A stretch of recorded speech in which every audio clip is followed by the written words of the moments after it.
In our climate, controlling moss on the lawn is an ongoing process. It's not enough just to treat the lawn once and then hope for the best for the rest of the year. That's what I love about this new Lawn Gold range of lawn care products, because it's an organic-based, environmentally sound product.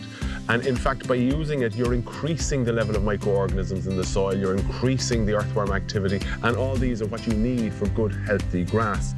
It's spring now, so I'm going to use the Lawn Gold Classic, and its slow release technology means that it will deliver those nutrients into the root zone of the grass over the next 12 weeks, by which time it'll be time for me to put on the Lawn Gold Summer Green.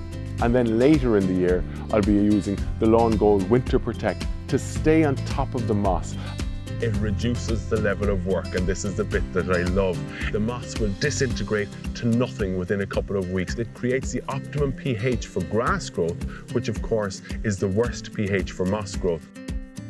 And because of course it's environmentally sound, I have no problem letting the pets or the kids play on the lawn straight away afterwards, something I couldn't do if I was using one of the chemical products available. And to ensure that the lawn isn't under stress and is getting the correct nutrients through each of the 52 weeks of the year.